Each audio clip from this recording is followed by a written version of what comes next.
અજવારમાં state emergency operation centre ખાતે મુખ્યમંત્રી બેઠક કરવા જઈ રહ્યા છે।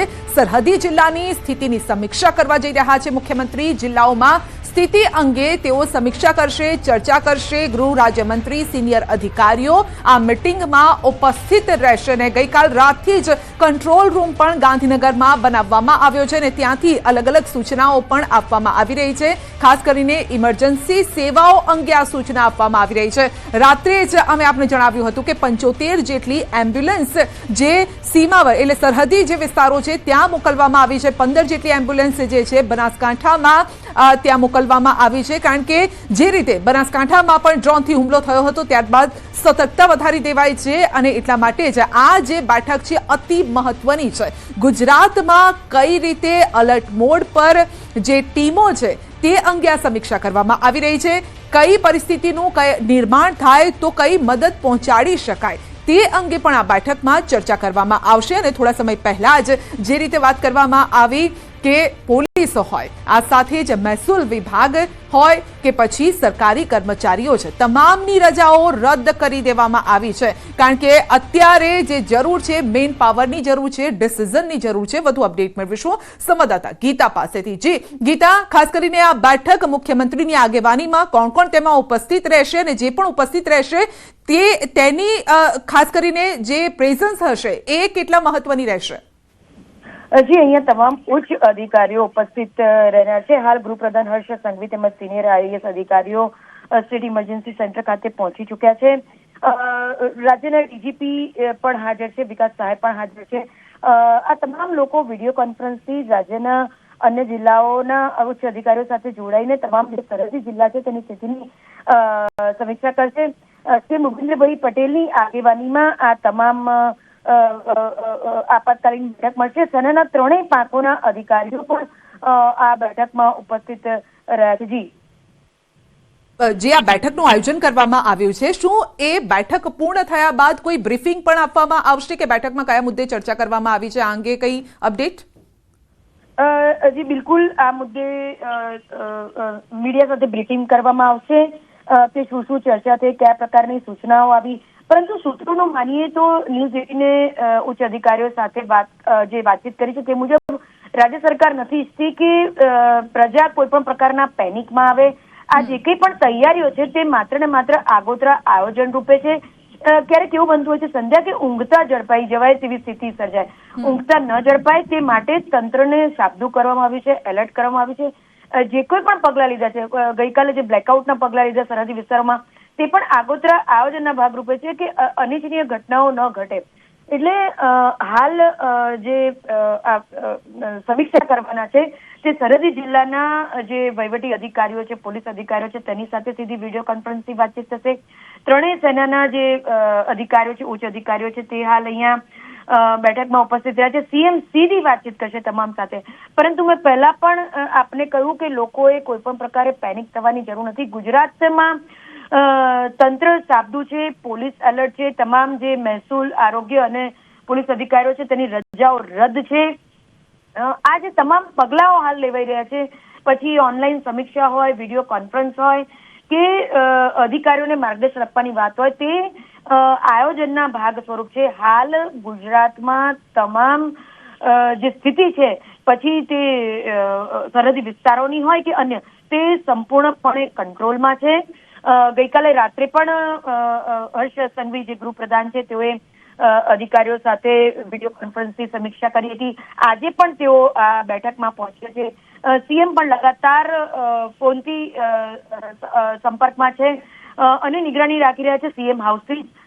પરંતુ જે મેજર આજના દિવસની તેમની બેઠકો છે સીએમની, તે મોટાભાગે નહીં થાય। તેમનું સંપૂર્ણપણે જે ધ્યાન છે તે આ સ્થિતિ ઉપર નજર રાખવાનું રહેશે। જી, જે સરકારી કર્મચારીઓ છે તે લોકો માટે તો એક એડવાઇઝરી આપવામાં આવશે જ, બહાર એમને સૂચના પણ આપવામાં આવશે, જે પહેલા પણ અપાઈ ચૂકી હશે, પરંતુ સામાન્ય નાગરિકોએ આ પરિસ્થિતિમાં કઈ રીતે ધ્યાન રાખવું તેને લઈને પણ શું કોઈ જાહેરાત કરવામાં આવી શકે છે? કારણ કે આપાતકાળમાં શું કરવું તેને લઈને પણ આપણે લોકોને અપડેટ કરી રહ્યા છે, ગ્રાફિક્સના માધ્યમથી આપણે લોકોને સમજાવી પણ રહ્યા છે, કારણ કે આ સમય છે સાચવી લેવાનો સમય હોય છે, કારણ કે ભારત પાકિસ્તાનનું આ જે યુદ્ધ છે અને તણાવભરી જે સ્થિતિ છે તેવામાં દરેક નાગરિકે અત્યારે તંત્રને સાથ આપવાની જરૂર છે, એટલે નાગરિકો માટે પણ કોઈ એક એવી એડવાઇઝરી બહાર પડી શકે છે? જી, તમે ખૂબ સારો સવાલ પૂછ્યો છે સંધ્યા. ઓલરેડી રાજ્યના ગૃહ વિભાગ દ્વારા તમામ નાગરિકો માટે એક માર્ગદર્શિકા જાહેર કરવામાં આવી છે. મોટાભાગે એવું થતું હોય છે કે અફવાઓના કારણે જે પ્રજા છે તે ગેરમાર્ગે દોરાઈ જતી હોય છે, અને બીજું એવું બી થતું હોય છે કે જે ટીનેજર્સ હોય છે, નાના હોય છે, જેને પરિસ્થિતિની ગંભીરતાની ખબર નથી હોતી ને સોશિયલ મીડિયા પર વધુ એક્ટિવ હોય છે, તે ફેક ન્યૂઝ વધારે ને વધારે ફોરવર્ડ કરે છે. કદાચ એમાં એની સમજ બહાર એને અમુક પ્રકારનો આનંદ આવે છે. ત્યારે તમામ જે નાગરિકો છે તેમને તેમના પરિવારના બાળકોને પણ આ રીતે કંટ્રોલમાં રાખવા માટે એક રીતે કહેવાયું છે. સાથે સાથે કોઈ પણ પ્રકારની પોલીસની ગતિવિધિ, સેનાની ગતિવિધિ, પોલીસની તૈનાતી કે સરહદની સ્થિતિની તસવીરો, વિડીયો સોશિયલ મીડિયામાં શેર ન કરવા માટે પણ જણાવાયું છે, કારણ કે ગુપ્તચર જે માહિતીઓ તે લીક થવાની શક્યતાઓ રહે છે, અને રાજ્યભરમાં કડક સાયબર મોનિટરિંગ પણ શરૂ કરવામાં આવી છે. અધિકારીઓનું માને તો હાલની પરિસ્થિતિ નિયંત્રણમાં છે, પરંતુ તણાવના માહોલમાં કોઈ પણ અણધારી પરિસ્થિતિને પહોંચવા માટે રાજ્ય સરકાર દ્વારા માર્ગદર્શિકા જાહેર કરવામાં છે. મેઇન તો સંજય સેલ્ફ ડિસિપ્લિનની વાત છે. આ જે માર્ગદર્શિકા જાહેર કરી છે તે રાજ્ય સરકારે તો કરી છે કે જો આ પ્રકારની જો તમારી કોઈ પણ ગતિવિધિ ધ્યાનમાં આવશે, એટલે કે ફેક ન્યૂઝ ફેલાવવા, સોશિયલ મીડિયામાં ગમે તે પ્રકારે પોસ્ટ મૂકવી, તેની સામે કાયદેસરના પગલાં પણ લેવામાં આવશે. એટલે આ માર્ગદર્શિકા જાહેર કરવાનો હેતુ એ છે કે એક પ્રકારનો ખોટા ન્યૂઝ ફેલાવનાર લોકો પર એક પ્રકારનો સકંજો કસાય, તેને ડર પણ રહે કે આ પ્રકારનું વર્તન નહીં થઈ શકે. બીજું કે પરિસ્થિતિની ગંભીરતા સમજીને પરિવાર જે છે, જાહેર જનતા છે, તે પણ આમાં એક રીતે સાથ આપે. આર્મી છે તેનું, જે પોલીસ છે તેનું મોરલ બુસ્ટઅપ કરે, તે પણ એક ઉદ્દેશ્ય જે માર્ગદર્શિકા જાહેર કરવાનો. હું આપણે જણાવવા માંગીશ કે ગુજરાતના 357 જેટલા સરહદી ગામોને હાલ એલર્ટ મોડ પર મૂકવામાં આવ્યા છે, અને રાજ્યના ગૃહ વિભાગે તમામ પોલીસ અને ગુપ્તચર એજન્સીઓને સતત સક્રિય રહેવાનો આદેશ આપ્યો છે. અને સાથે સાથે જ આ માર્ગદર્શિકા દ્વારા સરહદી વિસ્તારના નાગરિકોને સંભવિત યુદ્ધ જેવી પરિસ્થિતિ માટે રહેવા માટે પણ આ માર્ગદર્શિકા જણાવાયું છે.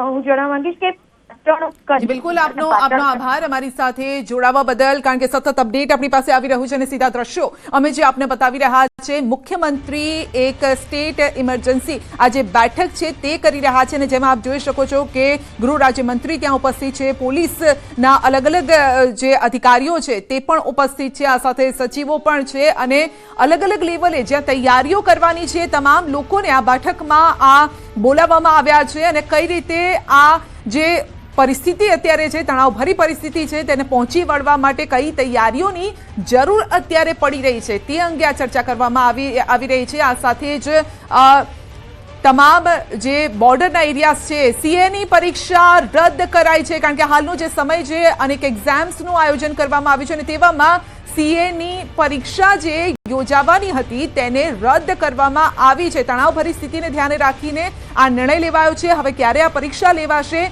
તે અંગે આગળના સમયમાં ખ્યાલ આવશે. સીએ ફાઇનલ, ઇન્ટરમીડિયેટ 14 મે સુધી પરીક્ષા રદ કરાઈ છે. જી હા, મહત્વપૂર્ણ સમાચાર, 14 મે સુધી આ પરીક્ષા રદ કરાઈ છે, અને એક્સ પર તેની માહિતી પણ આપવામાં આવી છે સોશિયલ મીડિયા પર. આ સાથે હજ યાત્રા માટે જતા હજ યાત્રીઓને પણ અપીલ કરવામાં આવી છે કે વિદાય આપવા માટે ટોળાએ ન જવું, ઓછા લોકોએ જવું, એકાદ બે લોકોએ જ ખાલી જવું, ખાસ કરીને બાળકોને તો ન લઈ જવા, કારણ કે એરપોર્ટના એરિયા જે હોય છે તે પણ સેન્સિટિવ એરિયા હોય છે. અને આવા સમય, કારણ કે હમણાં જ થોડા સમય પહેલા જ અમે આપને જણાવ્યું હતું કે ચંદીગઢમાં પણ એરપોર્ટની નજીક ડ્રોન દેખાયું હતું ને ત્યારે ત્યાં સાયરન વાગ્યા હતા. એટલે આવી પરિસ્થિતિનું નિર્માણ ના થાય, તંત્રને વધારે ભાગાદોડી ન થાય, માટે આપણે ધ્યાન રાખવાનું છે.